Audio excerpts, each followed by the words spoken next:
Hey guys, this is Carrie, and in this video we're going to be creating a lava lamp style animation where we've got millions of bubbles floating around on our JavaScript canvas. So I've actually already made a brand new applet called lava lamp, and currently it has nothing in it, so let's program this project using the JavaScript canvas. So we're going to start off the same way that we have been. We're going to create a canvas with a width of 800 and a height of 600. This will be the only element on our web page. For the style here, we're going to make it so that we can see the canvas. So let's make the canvas have a border that's 20 pixels, solid, and purple. We're also going to make it display block, and margin auto so that it's centered. I also really liked the way that the all black background looked here, so I'm going to make the background of the body all black. So here we go. All right. Now, things are already looking pretty good. I'm going to shut down this one, because I think with QuickTime running to record the video, it makes it really slow. All right, so let's transfer over to our JavaScript now. So for our JavaScript, what we're going to do is we're going to, just like always, select the elements on the page that we're going to interact with. There's only one element on our page, and we definitely need to interact with it with our code because we're going to be making bubbles and having them be drawn here. So let's select the JavaScript canvas. Let canvas equal document.querySelector canvas.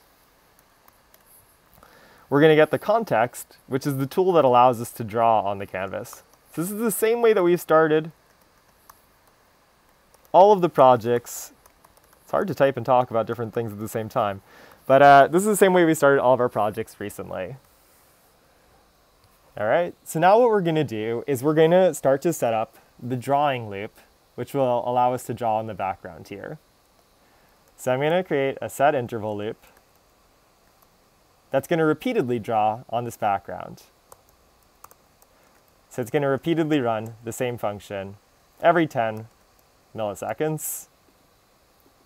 All right, now what it's going to do is it's going to draw the, well, actually, so just remember, when we were creating those moving rectangles, remember that at first when the rectangle was moving across the screen, it made it look like it got smeared across the screen.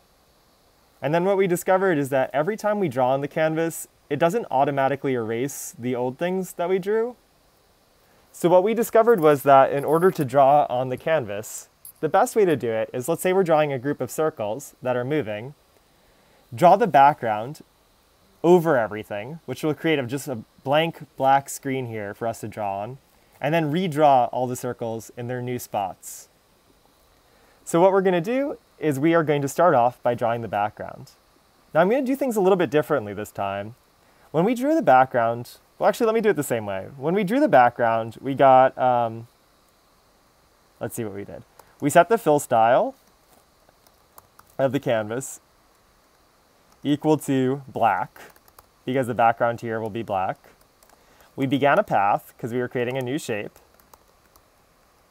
And then what we did was we took this path and we filled in a rectangle, which took up the entire screen, black, so that 0, 0 here, that will start off with a black rectangle, and then to 800, 600, so that it covers the entire thing with this background.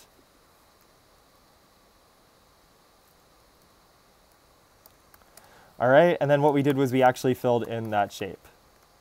Now what's confusing to me as a coder is these lines of code look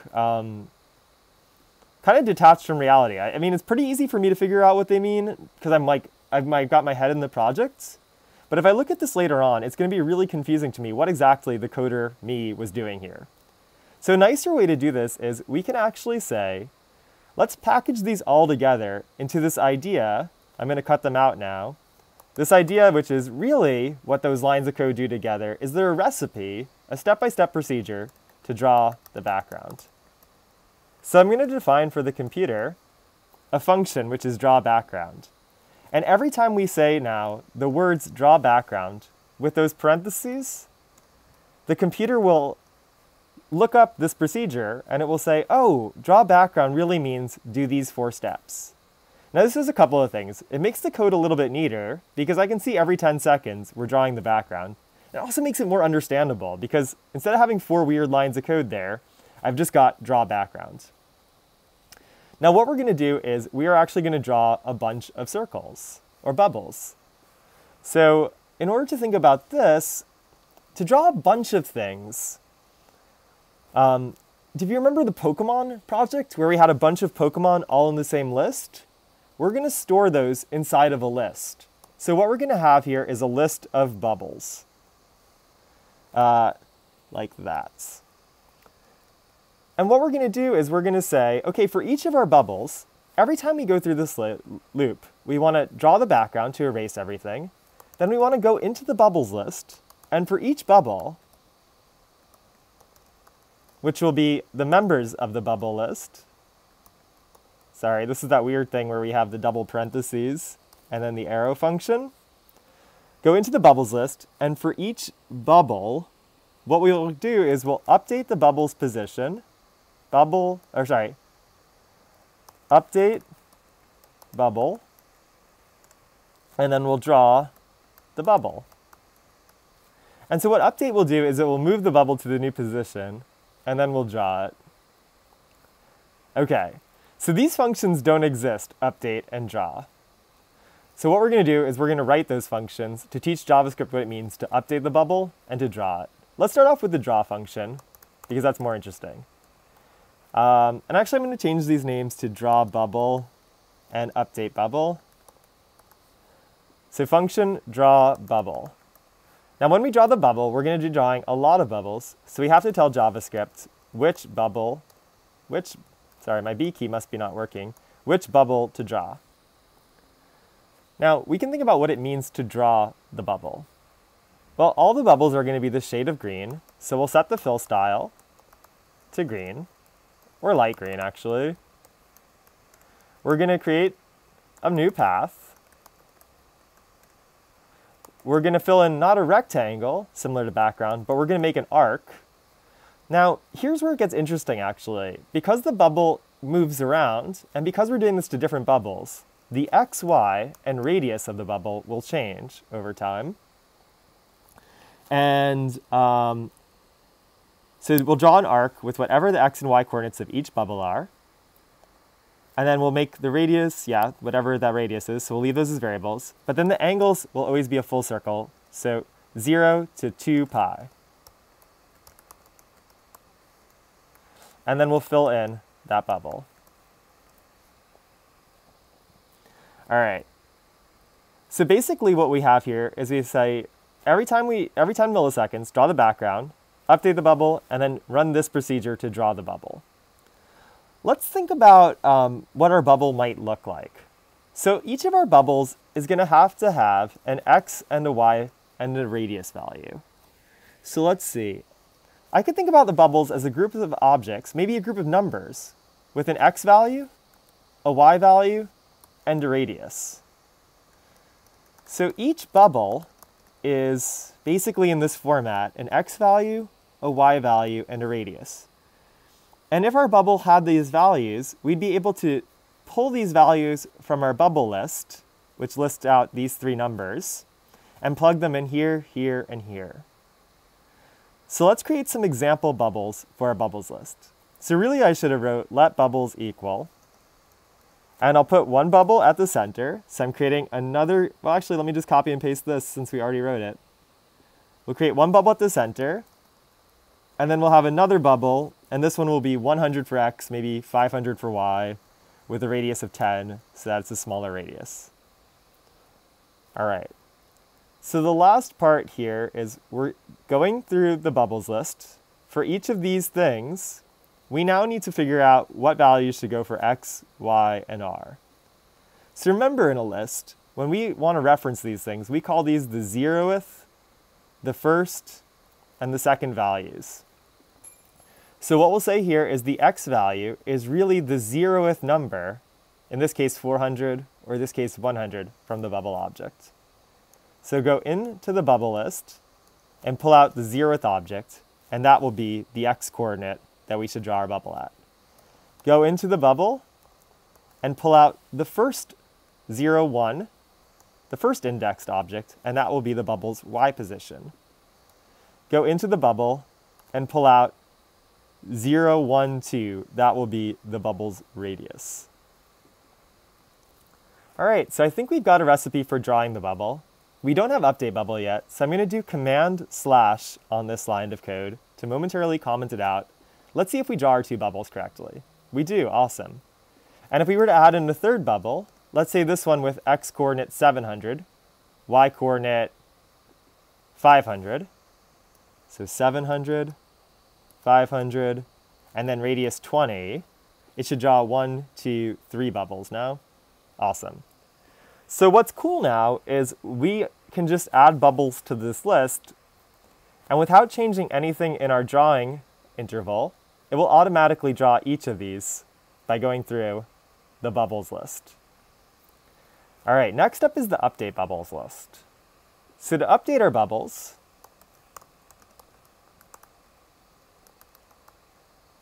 we're going to plug in a bubble. Now, when we think about updating the bubbles, we're thinking really about the bubbles moving around. Now, these bubbles should probably have different speeds. So I'm going to actually add to our idea of a bubble. Maybe I'll make this one move 1 in the x direction and 1 in the y direction every frame. So I'll do 1 and 1. Now, each of the arrays here is no longer going to be 3 numbers, it's going to be 5.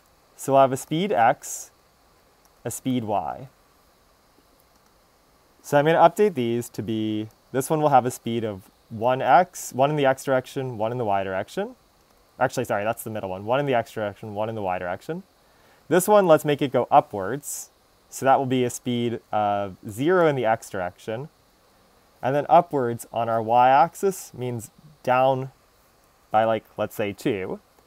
And let's make this one go left and down, so that it's going backwards in the x direction, positive in the y direction, because when we go down in the y direction, we're increasing the y value. Okay. Now, in order to make them actually move, what we have to say is movement is created by changing the x and y positions of the bubbles. So what we're going to say is go into our bubble, take out the x coordinate, 0, and we're going to update this value. Because the x speed is 1, this number here, then each time through, the bubble's x position should increase by 1 each time. So 400, 401, 402, 403. So what that means is go into the bubble. The x coordinate should be equal to the old value, in this case 400, plus the speed, which is 0, 1, 2, this third indexed object from the bubble is the speed. We'll do the same thing for the y value. The y value is the first one. It should be equal to the old y value plus the speed in the y direction, which is 0, 1, 2, 3, 4. And by adding to the y value, we should have it change the y value each time. So I think our bubbles should start to move now. So let me go over down here and delete the comment by doing command / on this line of code.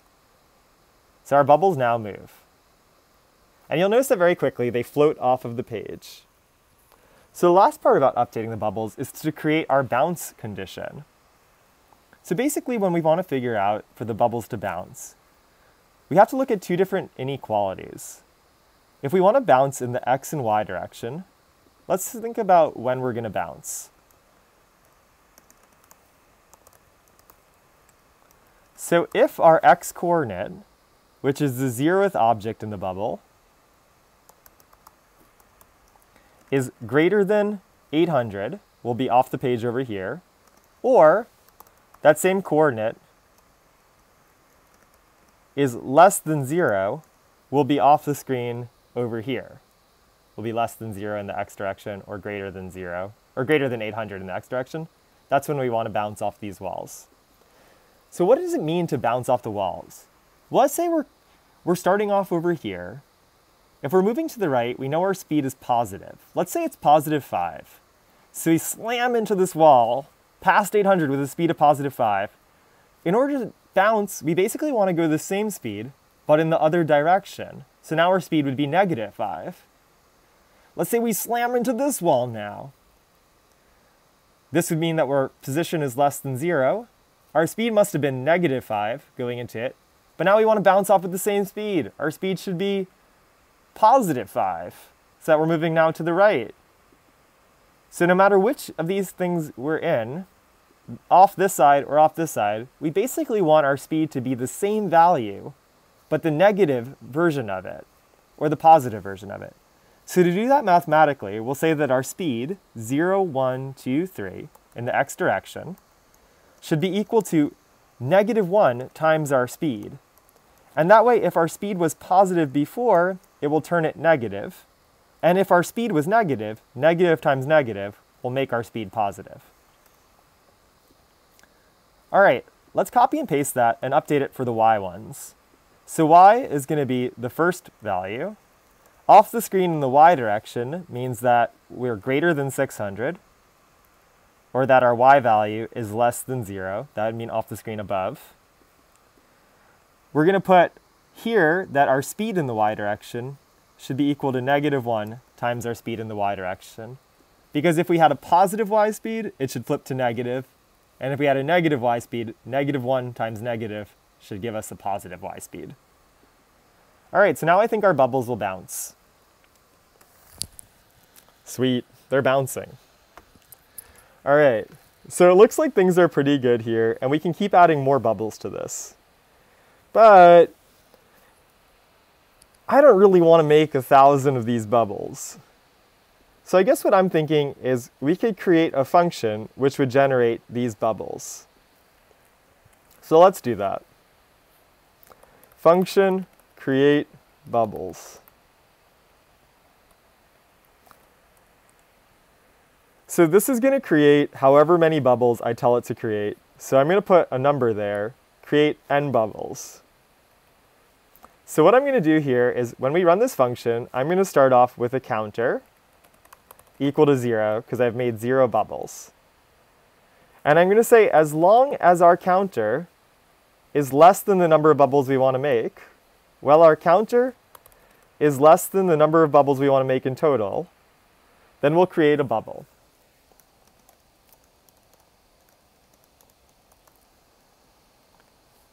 So let's see. What does it mean to create a bubble? Well, basically it means to generate an x, y, radius, and speed values. In order to generate those, I think we should use our random function. So I'm going to go to the toolbox, and I'm going to get out the random number generator. And I'm going to throw that function up here.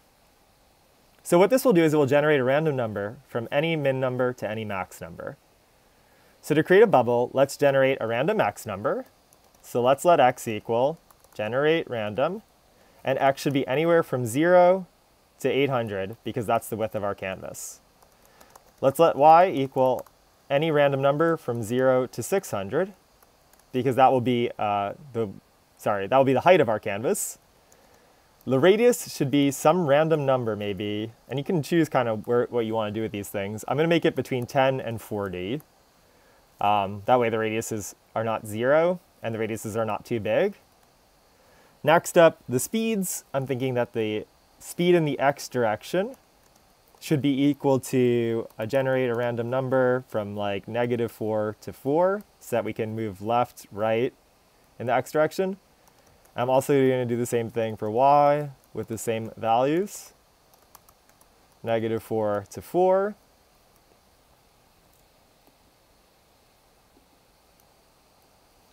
And then the bubble is basically going to be all of this information packaged together. So let's let the bubble equal x, y, r, speed x, and speed y. So the bubble is kind of this, this grouping of those. And then every time we make a bubble, what we want to do is we want to add it to our bubbles list. So let's do bubbles dot. And then to add something to the bubbles list, the method that you use is called push. And it will push our new bubble into this group here. So bubbles.push bubble. And so we're going to make a ton of bubbles, and each bubble that we make is going to be pushed on to the end of this group. Now we have to keep track of how many bubbles that we've made so that eventually it goes up. So we'll say that our count now should be one more than what it was before. And this way, as we run through this, we'll count how many bubbles we've made, and when we've made n of them, it will be okay. It will be all done making bubbles. All right, so this is the last part of the whole video here. Let's delete the bubbles that we've previously have made. I'm going to fill that with just random bubbles, which is what's happening here. So when I load my web page, what I want to do basically is I want to start off by making those bubbles. So I'm going to create bubbles, and I'm going to create 50 of them to start. Now, what I want to do after creating 50 of these bubbles, well, let's see if this works actually. This should make 50 random bubbles, and then run the setInterval function. Let's see if it works. Oh, it does. Awesome. So we don't have to make things more complicated. And if we wanted to create only 10 bubbles, let's see if that works. So that's 10, and it's lagging out a little bit. Let's see though, they all should bounce around.